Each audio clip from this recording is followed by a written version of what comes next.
tin cha bây đó không đúng chứ cháu khất bằng âm đại nhà tất khỏe khỏe ba bạn ạ yumsu saba đó Bruce kia nó tụi mình sẽ Bruce manga teruk nè làm dáng khá là mẹ tụi có làm dáng con đình thầm thà gì nó mít na nó mít sẽ dáng na đã ta thân ghép bọc aduga khơi cái hàng gắm gì không mi na hàng gắm ghê lau nó phân này khơi cái gì không cái ngôn này mà bàn xả đấy mặc lạc sẽ lỗi hoàng khét khẽ phá vỡ dạn này tha đi mệt quá mặc lạc sẽ lỗi nữa hoàng khét khẽ aduga khơi bukhi sinh chu riêng hơn ghép bọc nga yung sinh nga nga cái chả nào vậy na một số sinh sẽ căng nhiều bao giờ nó có nga nhâm lẻ nga lấy hai rồi cái nổ không cho nó thật đâu rồi nè nga lấy hai rồi dạo thằng đấy nó phát đâu bị gì cả rồi nga sẽ khơi nặng cái nó thật ra bên này bạn hay đi business gì cả business hay cái đó nó thật ra là cái quoi chúng ta bật đó sinh đi căng nhỉ nga sẽ khơi đi phá rồi phá thì đây đi quoi in bên này nè khơi đây là phá ní aduga jogai charani aduga hujik aise akta tholak pani na ko deng han ge sdalai rasina wa koi bai oina wa jan bagi ne ba ko ara pu bagi sampal kha bagi ni ba si pukhiti su sing myam kang ya sing je gar gar kang chang ya ba ko am pan se tongkhat la bane sing kang san quen gì thì hành gì à ngang gì không nè ngang gì chỉ có dùng cái này cái nó có xây cái phục tôi cái thầu cái này nó gì cảm tổng ngang rồi xí cái lấy bác thôi xin cái nó nè bạn video này hay đi cái nó nè bạn bike bukat pada nung ai tiada kau kalau kuthai nasi lấy bác nó bớt thôi nè bạn tôi biết lại nè xây khai là thầm bảo xây cái lộc thua ngang xin chỉ cái thầu đó mà si sanau he mama si do khra bok ta da handak san jam sine duna mama do sangom sum loi boga si do khra na ngang se nungai te chan changom do sum loi boga thak thak ning na dum wan thana si ra ya bok kuidri hatha mu suro mama si ki se si mangani sure nungai te bo nungai te mana bok thina ra kau rakti kau di ne kai kau de noi mama bu he nungai te khongi de kai di nang di kai no thora ba khongi se thadorak pada mama masaga mama ga hek lak mang napi ke ga dum cha bo ra pha de bang ngang ne ba ai ne kai no te mama nong na kan ne napi ai bu ne ting dau do cha mu de hoi mi de oi di yong in bi da cha de hoi bai sum ko chat la bai dum cha hoi se se gi thra that na cha ni bye bye noi mama ga chalo so mama lai hai mama chau bi ga la đây là lão cho cho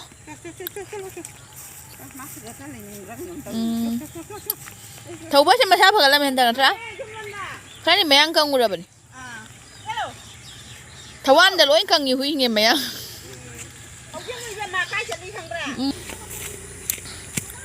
ai ga khơi sẽ cùng thay đấy đó khơi dùng sẽ sagat bây giờ mày làm cho sum jing hạt kia bọc riêng một sân thả đốt nữa đấy cái nói đi lâu khá bộ lỗi luôn là bạn ấy nè tao lạc đi chân giờ thả đốt nè mà tầm gari nè khá thông gari lắm bà khá xin áo khi bà tụi anh tao mà sẽ mystery lạc tập được khăng đấy sao em sai bà sao sẽ không sợ zoom không đi đi mà đúng không anh ngày này sao sẽ cái gì lốp không ngâm đầy thì tao bị đã khăng đẹp à sẽ phá ngâm đế cái lốp không ở cái không có được rồi vậy nó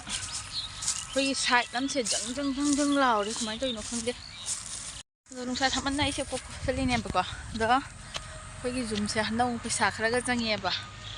anh đó nó phải sạc cho ngọc có đó nó phải sạc ra rồi khá gắt đấy rồi mày làm chúng ta hay là kia rồi ऐसे हंगाम चरा लोग बुलाए नहीं बको हंगाम चरा से थोड़ा दिन थाजन गया ना हंगाम चरा दो से थोड़ा ले हो बने दो थाजन गया ना लाए ने दो मैं हम तो शेयर तो नहीं करने को नहान गया कि जुम दो nahan saba hugulabni mayam da sum tam tam na ko dum do kyam saba loraba doi ki hawraba hugriba do chat nga lai ne ba je khala mayam ko kyam sai tha de do yang hala ge mayam jang do nahan gi wal khagat tab do hoji khagat le ba okay khagat pa ge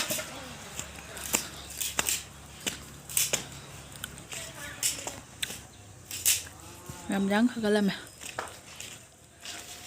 tuka sigana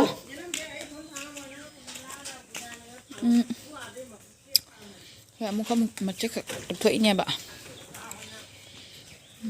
kalau tập thôi itu kan ontar adik nungai ni ko terus kamu lebak thon doi ni ba nak thon laga mana hal doi ni kalau jam jang kui dia pukul lak tapi so terus kamu ni side tadi luar dari palang se kalau wali matak tak tu ko segala kaki ko segala thongam lagi niดูมันทักปูแล้วนี่ดูมวยงาซีดูลากเลยหายไปก่อนคือกี้กันเราปุ่นท้นปั๊มไปตัวเราทั่วขนาดครั้งเดียวโอ้ยมาวันเท่าไหร่ดิฉีดโอ้ยเดียวตัดไว้ดิสุกุยนั่นตัวเราก็ปุตัดไว้เลยล้างเสียเฮ้ยกินเท่าไหร่ใช้ปุ่นท้นปั๊มไปผัดจับเราทั่วขนาดใช้ปุ่นท้นปั๊มไปเสียงอ้างไว้ยังไงแต่มาคงได้ปั่นปุ่นท้นนี่บุกไอ้กี้ฮานากิบล็อกอันเดอร์ยาวขึ้นไปนี่บุกดูที่เจ้าขลุ่นตัวนี้สิมาคงได้เจ้าจงนปาเลยบ่ดูสิก็พระจารามจุลวยพระลอยซะนุยมเลยที่คนน่ะตัวปัตสุชาไปได้นะก็แม่มนุงไงสากีสมัยน่ะยุงก็ชักดประเสวะคัลเจนุงไงก็ให้ดีพระเจ้าชาบพระเจ้าดูดีงำไปมาทักตะเลยก็เดคนน่ะดอลานเขาน่ะชาบงำจัดแล้วก็สู้ชิกตั้งชาบงำจัดแล้วสู้ชักทิ้งนุงไงบัมเปาเลยloiraktore na khan ba ko jam pai ba ne jam paisa jam pai mina paisa jam na phajana saba lik pa khoi na lik na saja ba ko thina nunga do ma thang khari ni ra se sa ha doi ne ba si hujik sa ha gi ro han ba gi wall si han na complete tok sun doi ne ba ko me do le bak se tam tam thon ba ho la do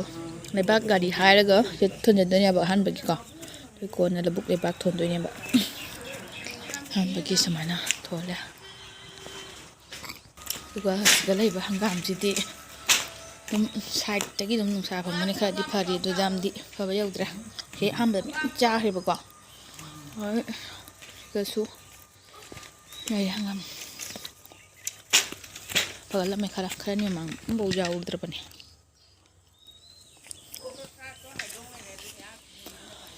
hai na suluin luaram sih hai na se nagi maru se mo kanghal laga suraga chatput thakpa jaya kanam haibne ko aina thakya na machahi ma tawre du thakpa phanghaudre do handakti jenge si se liraga ko moi khokto oga thammaga asina kanghal laga powder semaga haragan aingonda khalano kan hairakkhibani ko do taw kharani matunga tawge handakti cha nam te yinge bako myam chudum chana ra di dum hai bira ko kamenda ko jam bau cha dre bako se do ngang ngori ngai de sigi haina gi smaina si makok se de ga chai bako cha dre do se khongdum lai re khongdum se khojam di phagal lame hanak phagal lame khongdum se pale ti jam pan ga pon sine kwai di han han pale mi se asi lamja sira han ihan han pale mi se lamja sira ni hai re kai gino ka thali se tin cha bai ro mana kwai di han pale ga chong chong khotan lai ai khanang khongdum je chau khat pangam dai ja tat khre khoi pa bana khoi pa bo na si khongdum je chau ngam da be si lo to jam sa ti tam mi khamra sa ti tong ra tra mari manga khoi mi oi pokla su chau ngam dri ha tok to polio tu koi sine balting ani mani mai biri magic la phang mari manga di pandori ma ko dai ro la phoi do tuga si khongdum ji ti khongdum am di lo ha ko chau ngam da ba gi khoi pa bana sagol le ma se yam po chai da chau ngam da su tra mari manga ni tam khongdum tra mari manga tam me mem khoi dei khongdum lei ba la on tham tha da khongdum thong ba cha ba haw ya bini do ai di chaning de khongdum thong ba se do 미디 ꯌꯥꯝ 하우르ꯕꯅꯤ ꯈꯣꯡꯗꯨꯝꯒ ꯍꯋꯥꯏꯖꯠꯀ ꯊꯣꯡꯕ ꯈꯣꯡꯗꯨꯝꯒ ꯉꯥꯒ ꯊꯣꯡꯕ ngâm bọ kẹo cho mình đi thả đây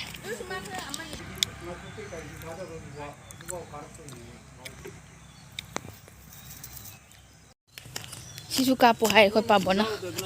khoi zum si sab da bruce kya no to mi se bruce manga taruk ne nati tari ni ne ama akai le ko ji nati bruce tare tung re mam se awa bani aduga kadai de bang mo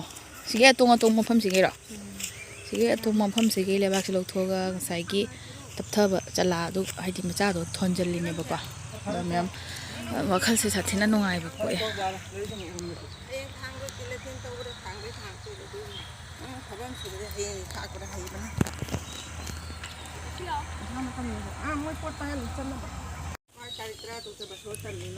Sina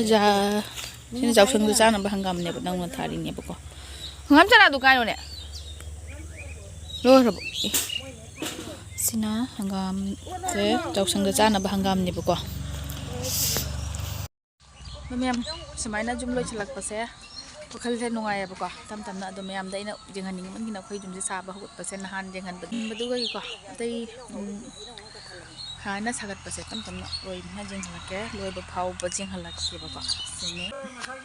mem wakhal se sathina nungai ado handak sahi da di shuda na khoi su siga thuklak pa gi asam di thamme ado line kai tami ba du di khangre ba ko ado mem su dum bre tawbiu maram de sumaina jumse haidi pik pra chawbra madum hogal urabani ko jangna tholakpa ngamba haina ko atuka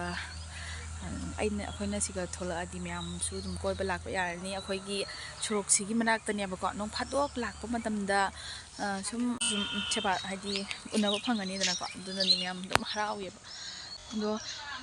asi khatani da myam da ina sum share tawna kumtharai se ko kumtharak pai di hangam chara lobo su lakun do hangam chara do leram dreba haji mystery na loina ngam chara do kum dhabla ngam chara do lobla ku do mystery na loina ni khai gre hai ko chi gre khara di thaure ngam chara lawra ro ko kara ni ko tam na sum aina sangma samma tam da dum mayam da update tawrakke maram de ko jum se kyam sabar do loi dab ko do khara ni siman da di shuidna loyani di loina loi ga mong di mal le ba ko moina handa khari se lak pi da bu ni ba ko loi drisa do lak pula di so dana nimit thang ko chang roi da moina moi mi ahum mari ti la i ba ko do lak to ni lo sam de ne ba do mayam ai di kar ma tawra ko adam modam hak chat lu dia ba ama thak lom da mayam su dum jeng halak chat patai jeng halak ya chat tabata di sing hana roi ba ko nungai ba do mayam da sum share tong ni e tum nungai mayam lagi paisa lai tabani na ko jang loi chan ba do ngam dre ba ko lai asi lai da bagi jum ni da mayam cham mayam da sum harau nungai na sum share tong bagi ni ko mayam nok na bi ga no aduka phataba comment to bira kana ba ko aina sum mayam da share to jening bagi ne adi harau ba to ado mayam ado si su lai raga get sa do ni ba lai tri bani na huji han bagi sumai sum tawre sa te tam lai raga loi sarakani da jeng halak kya la sing na te si kanong ko ha pu doi mi hai khara ha toi mi hai ra kanong ha re sing mem to sini ina la wain hai do si kilak na e ba ko si distance jam nak khabai wari ne sumai sorok ta ge khoi jum changak toi se sai jeng asum phaja bani da pang tanong si kai nong pang hal ta harawi no di loi dro ma re khan ba da ko ma su jam kan na u se pu na hot na ri ne ba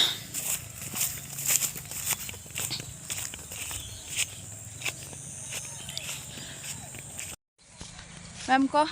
हुजिक से कोई भाई भाई करे है बा वाजान दो सही वाजान बतुरेन दी करे है तो आई मांग दो चल रोय गया एक ब्लॉग से स्वासे लो चल लगे बाबा